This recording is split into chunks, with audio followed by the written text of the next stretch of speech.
এক নারীতে আসক্ত পুরুষগুলোর বাহিরটা সুন্দর হোক বা না হোক সবার, ভেতরটা কিন্তু ভীষণই সুন্দর। এই পুরুষগুলো কখনোই কোনো অবস্থাতেই ছলনা করে না, মিথ্যা বলে না, প্রেমের ফাঁদে ফেলে না, প্রতিশ্রুতি দিয়ে প্রতিশ্রুতি ভঙ্গ করে না। টাইম পাসের জন্য আর যাই হোক, এরা প্রেম করে না। এই পুরুষগুলো একবার যার প্রেমে পড়ে আমৃত্যু তার মায়াতেই আটকে থাকে।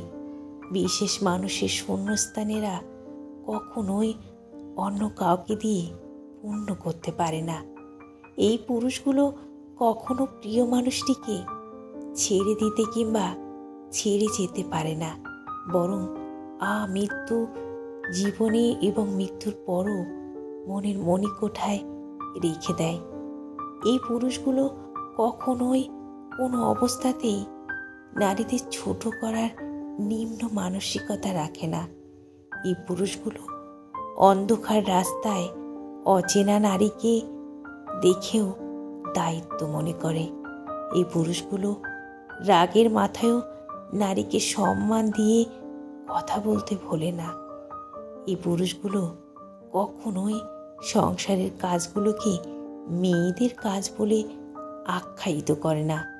সারাদিন কী বা এমন কাজ করো বলে ছোট করে না, বরং তারা সন্ধ্যায় অফিস থেকে ফিরে ও ছুটির দিনগুলোতে মা কিংবা স্ত্রীর হাতে হাত মিলিয়ে কাজ করে তাদের কিছুটা হলেও স্বস্তি দেয়। এই পুরুষগুলো হয়তো মহামানব নয়, তবে সংসারের প্রিয় মানুষগুলোর কাছে তারা সত্যিই মহামানব। এমন ছেলে যে নারীর গর্ভে জন্মায় সে মা নিজেকে রত্ন গর্ভা মনে করেন। যে স্ত্রী পায় সেই স্ত্রী নিজেকে ভাগ্যবতী মনে করে। যে বোন পায় সে তাকে ঈশ্বরের সেরা আশীর্বাদ মনে করে।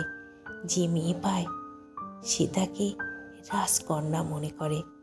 এই পুরুষগুলো আসলে রূপক অর্থে পুরুষ নয়, এরা সত্যিকার অর্থেই পুরুষ।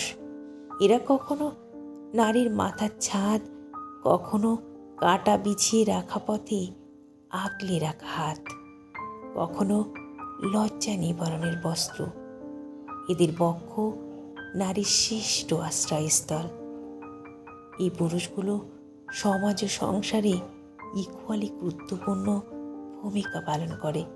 প্রতিটি নারী জীবনে এমন একজন পুরুষের স্বপ্ন দেখে, কিন্তু সবার ভাগ্যে তা জোটে না, কারণ বর্তমানে এমন পুরুষের সংখ্যা নেহাতই হাতে গোনা।